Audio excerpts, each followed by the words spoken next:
Great to see Hello. you. Hi. Thank you so much for being with us. Welcome back, everybody, to our series of interviews with you as brilliant members all over the world. I am so delighted to be here with Elaine and Jose and Stephanie and Anya today from Eres. There's been some very exciting news. Elaine, I'm going to start with you. It was really great to see the press release that came out last week that you have taken Eres now into Germany. How has this journey evolved? I'm fascinated. Well, it began, I mean, we started, Jose and I started back in 2007. Of course, before then, we each had our own companies. So the very beginning of this journey was when Jose and I got together, and he has all the credit for that. That was his vision, and we formed Eres then. And actually, we were working with Eres in Spain for five years, between 2007 2012, before we first had the idea of, maybe we could cover Portugal as well, and what would be the best way to cover Portugal. So that's when it all really started, in 2012. As everybody knows, we bought Now Relocation in Portugal then, and that was very successful. So from there, we thought, well, maybe we could do this again. And so sort of listening to the market and to our clients and to the RMCs around, where would you like to see Eres next? I mean, at that point, we had the whole of Europe to go at practically. And the answer came back at that time that actually France was where the need was. And Jose, we were just talking about this before, and Jose said, God, he thought France, but we don't know anything about France. And there must be some... We don't speak French. So we actually followed the same process in France that we had done in Portugal, hoping to find a company where we thought there would be a nice fit with Eres, and that could get us going in France. And we couldn't find one. So we came up a bit a bit unstuck there, and so we decided to start ourselves in France. From scratch. So we set up from scratch, and away we went.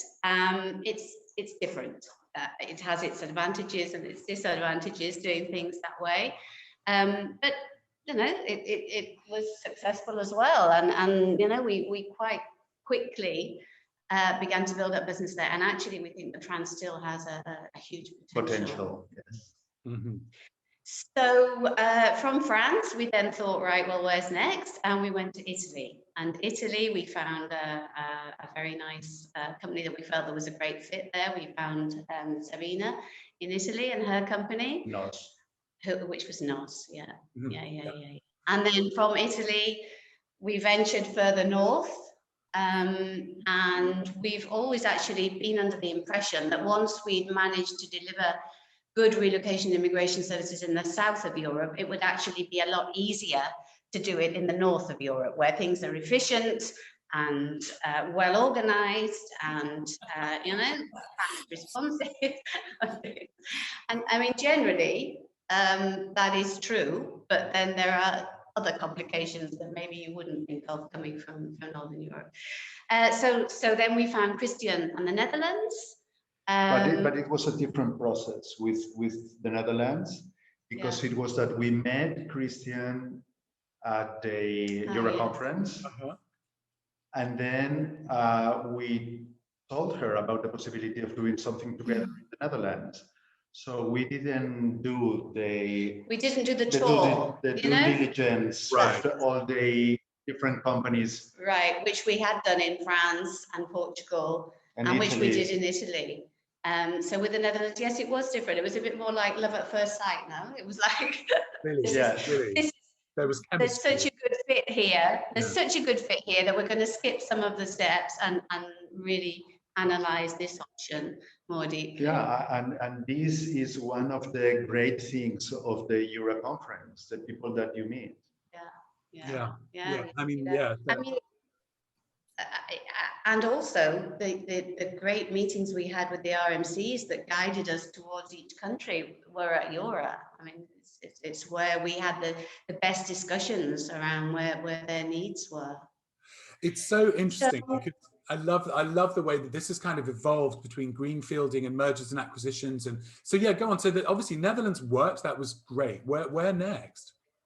Well, that was 2019. So we actually launched the Netherlands the 1st of January 2020. The timing was just, straight into the pandemic. Yeah. But even so, we were encouraged. We were encouraged. We managed actually during 2020 in the Netherlands to work with a brand new RMC that we hadn't worked with before. And we had encouraging signs. So that's really sort of, motivated us to keep us on our track and to keep going. And I think Germany was the obvious next country, People say, how do you decide where to go? But I think now, with the markets that we were already in, I think Germany was the obvious next. Yes, we thought about Germany. I mean, Germany was always there because it's a very big country with very big volume. But also there is a very mature market with important providers there. So, well, then we decided to go. I think it was our last trip together. Yes, it was just before the pandemic. It was January. Was it? Yeah. 2020, literally just before. In fact, can I tell a story about the lift in Germany? Yes. We were in a hotel in Germany, and I remember this moment as long as I live, I think. And we were in a lift in the hotel in Germany, and I said to Jose, do you know there's 17 people that have died in China from this new virus thing? And he looked at me and he said, Elaine, how many people are there in China? And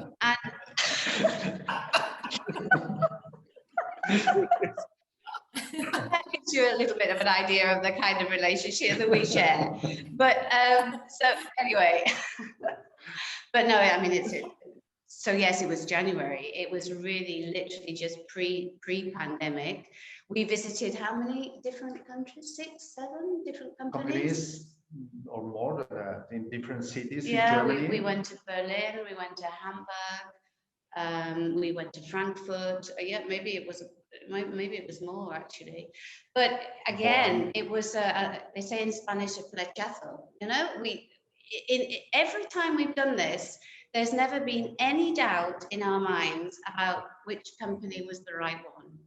And it is a bit like, I think it's a bit like finding someone to marry in a way, because you're looking for that, that instant feeling that you need to have the relationship.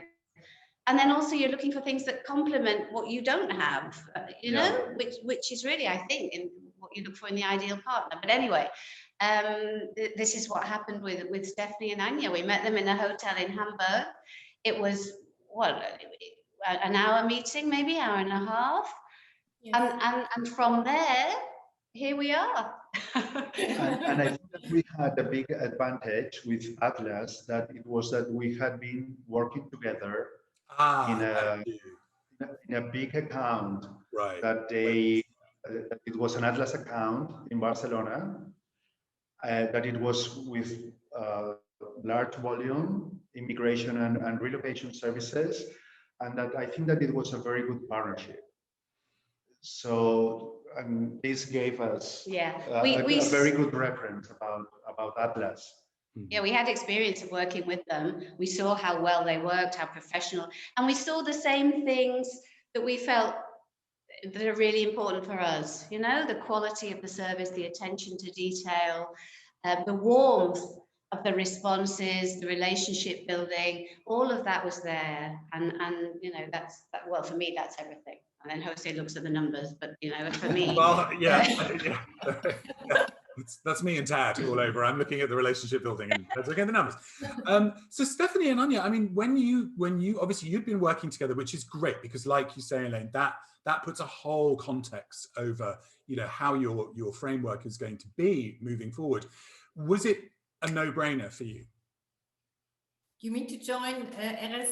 Yeah. Well, yes, it was. We just knew it when we met Elaine and Jose in person, actually, as well as they just said. it was just chemistry. We just really liked each other. We knew each other from the collaboration before. We have the same core values. We have the same way to approach our job, and yeah, it was really love on first sight on our side too. Great. And so I'm assuming that since that first meeting last year, you haven't actually been able to meet since. It's all been Zoom. No, we haven't, and we've missed it so much, you know. Oh, I can imagine. Yeah. We would have had Anya and Stephanie come to visit us in our office in Basel. We'd have shared, we'd have met the team, we'd have had our Eris Day where we get the whole company together, and it's such fun. But even without that, you know, they're very happy, and we're very happy. So we've done it virtually. We've toasted our success with champagne virtually. We've done everything virtually, but the feeling's still there. You know, where there's a will, there's a way. As they say. Absolutely. I mean, way back sort of last April, I remember talking to a friend in the States and she was saying, you must write down the things you haven't been able to do so that you can prioritize doing them, you know, as soon as we're able to again. Because I can imagine there will be a wonderful Eres party about this, which is fantastic.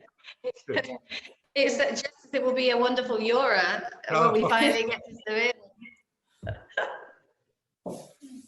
Yes, it's been a long year, I have to say, but it's just like I said before, it's great to have had, you know, the news that the continuity of what you decided to do has continued throughout what has been, or what could be perceived as, a really uncertain time. And it's great to see, like we were saying before, you know, we started recording, that, you know, the pent-up demand that is going to come our industry's way will be profound. So actually, this is a very exciting time for you to have new opportunities. I'd love to ask, I wanted to say as well, I'm going to put the link into the description of this session on YouTube below, but there was a full forum session on mergers and acquisitions, which Elaine was part of. I think it was the full forum, wasn't it? And yeah. I'll put that in because it was really fascinating, because you were talking about this process. But I wanted to ask you, all four of you. So now you are, and you've done this before, Elaine and Jose, but how do you deal with the logistics of things like systems implementation, and how you now, will you have one system, or will you continue to operate two systems until, how does it work? Technical question. Well, we're actually, I don't know, is this lucky or is this not lucky? But as it would happen, we have just reached the point where we needed a new IT system for Eris.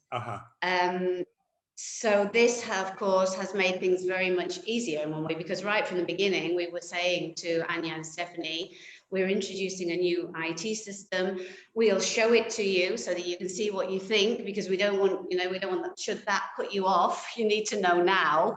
You know, it's about showing all of your intentions, and it's part of the deal. Yes, it is a deal breaker, because this is the way we're going. We've made the decision. We can't go back now. So, you know, if you don't like it, well, that could be a problem. That could be problematic. Yeah, for sure. Yeah. So they had a demo quite early on before we even signed our agreement, and unfortunately liked it. So that was good.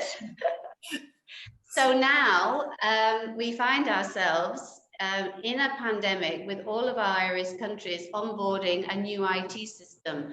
And, you know, if we look tired or we don't sleep at the moment. Well, you don't, you look great. But no, I can completely understand that, because again, it's the minutiae of things like that. There's so much of it. But in a way, funny enough, I was talking to Maria O'Neill about this, and she was saying that there is at least the downtime to get it wrong, you know, to figure out what isn't working in the system and get it corrected, or not. Am I completely wrong about that? Yeah, but I mean, you can't allow any, you know, you need everything to be so reliable at the moment. The information has got to be spot on at the moment, because there's so much uncertainty that you need to take, you know, you need to take decisions. So it is extremely important, and it has been, you know, it's a very, everybody knows introducing a new IT system is extremely challenging. But it's taking us to the next level. Yes. And there's no doubt in our minds that technology is going to be the, you know, the biggest differentiator of any DSP or even RMC. You know, it's the technology now that is leading us forwards, and whoever has the best combined with the quality of service and the human approach to things, I think wins the game, you know. I think you're absolutely right, and I'm completely with you on that, that, you know, the IT part of it is absolutely critical. But like you say, it's also the quality of service, it's who you are, it's how you're trusted, you know, it's all of those things in one big package that come together to, you know. It's the mix, isn't it? It's the mix, and it's the combination of the technical and the human that, you know, you really need to get right. Yeah. It's so true. And so going forward, what, I mean, so right now, obviously, in all of your different locations, are you seeing big differences in movement and the industry moving forward? Like, is it different from the Netherlands to Portugal to Spain? I know each country is in a very different place. I know Portugal's in a bad place right now for the pandemic. So what's happening across your operations? Can I start with you, Stephanie and Anya? How are you doing in Hamburg, in Germany?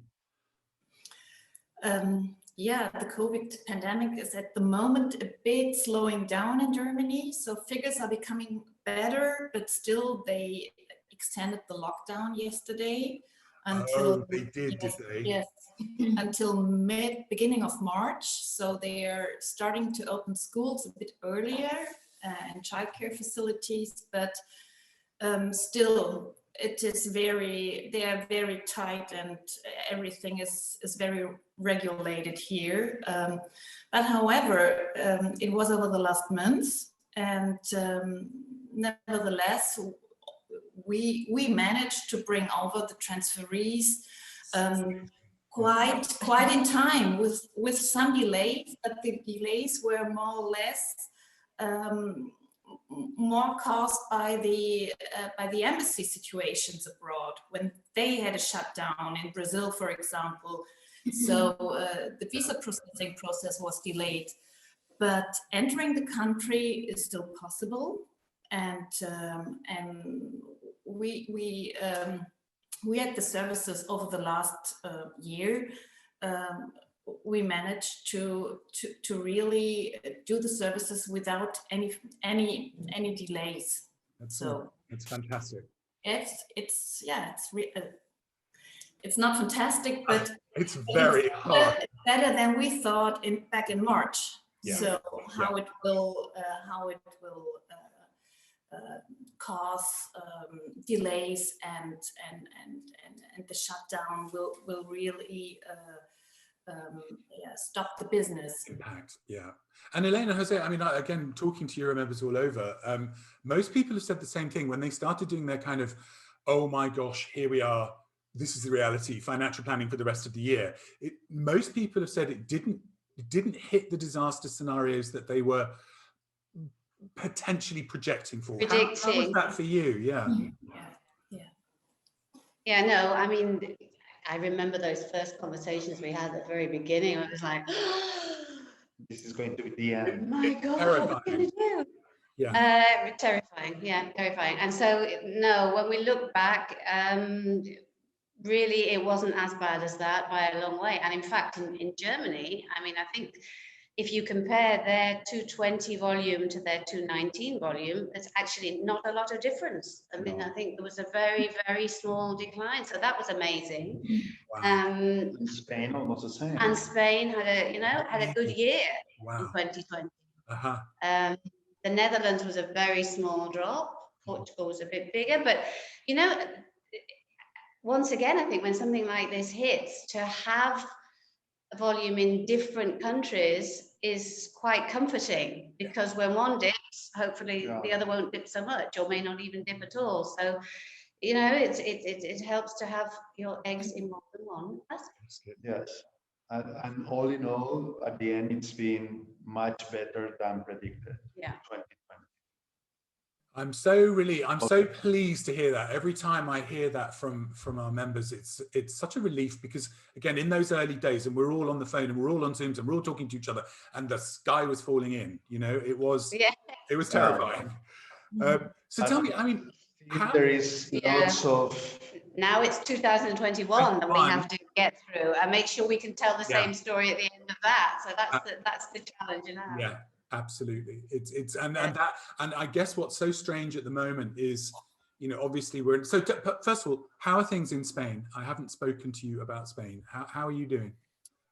Well, I mean, you know how this feels. It's like you take 3 steps forward and then you take 4 back.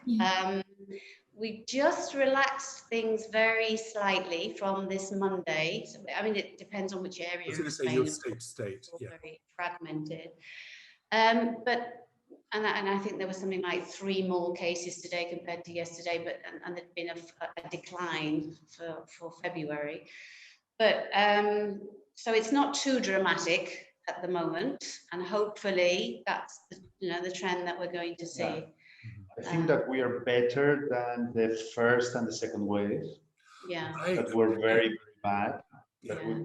Yeah, they were. But still, I mean, still we don't know.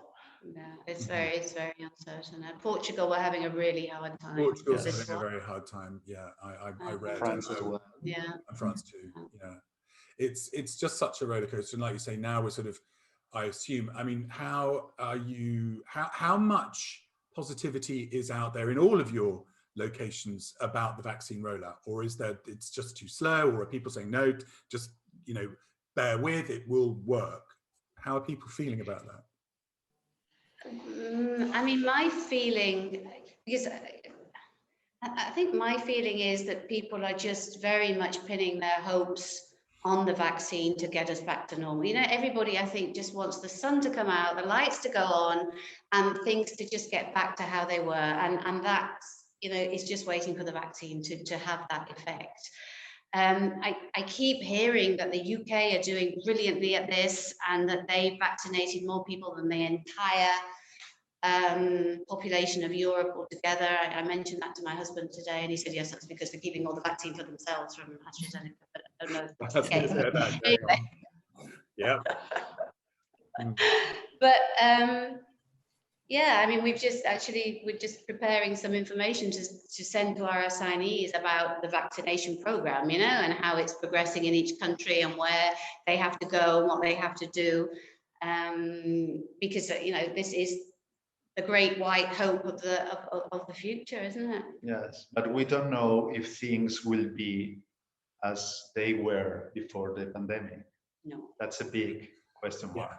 Yeah, you're absolutely right. And I mean, obviously, we as at Eura, the logistics of large events, we don't know when they will come back in that format, whether we'll have to do hybrid events. And that's the same. I guess from the point of view of our industry, though, what we need to know is things like, because so yes, the vaccination program in the UK has been very fast, and that's giving people, the government are now drawing back very heavily, saying, don't get overconfident. This is not over. Don't be booking your summer holidays. We're going to be in restrictions for a long time. So there is a realism, but it's things like the quarantine systems. From the point of view of you delivering services, those are the policy issues that I guess really must change for you, right? Yeah.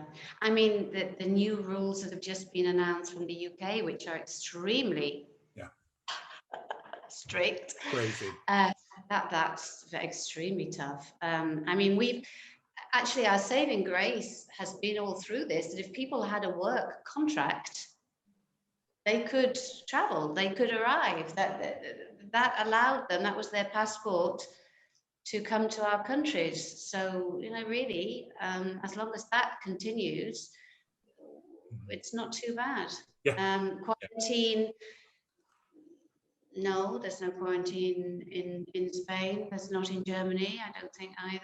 I mean, it's the UK that seems to have gone from, one extreme to the other overnight. And no one knows why. I mean, nobody knows why.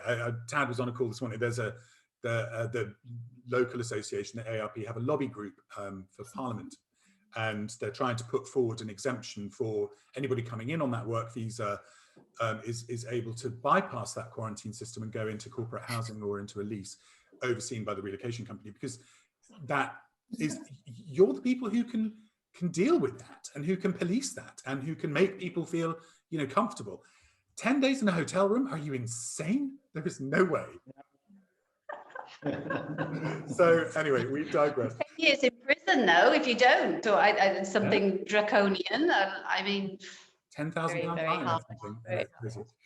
But let's hope. I mean, I would love to catch up with you again in, where are we now? We're in February. Let's say sort of April, before we do the next summit, and see where we all are. And again, it'd be great to bring in, you know, your whole group, and let's do a sort of round table of how everyone's doing. And let's hope by then we're talking, you know, more positively again. Yeah, and that's a great idea. That would be really a lot of fun, huh? To have us all on a call. Like the Brady Bunch we got used to. But in the meantime, it's Stephanie and Anya, it's been really lovely to see you. Obviously, Elaine, it's always great to see you. I'm devastated we won't see you in Seville in June, but you never know. We may get to do something in September. We've got dates and plans booked in London, and if not, then let's pray. But the virtual forum you did was fantastic and very successful. No, I mean, loads and loads of people attended that, which is great. It is, and with the summit that we're doing at the end of May, we've got a better system. We found something that's a little bit nicer to use than Zoom. We found, you know, so yeah, it's all evolving. But the frustration is, as I keep saying, I do not want to do another virtual event. I mean, it's great to do it, better than nothing. We all want to get together, right? I mean, it's just such a big thing now. But and you know, everybody gets better at this as they get more practice. This is true. So we'll just be perfect, and then we'll get back to seeing each other again and hugging each other just again. as we perfected virtual events. Yes, exactly. But listen, thank you so much for taking the time today. It's been great to see you. I'm so pleased that this process has worked out well. I hope your integration goes as smoothly as it possibly can. And we'll catch up again in the late spring. That would be wonderful. Thank you. Thank you very much. See you soon. Take care. Bye. Bye.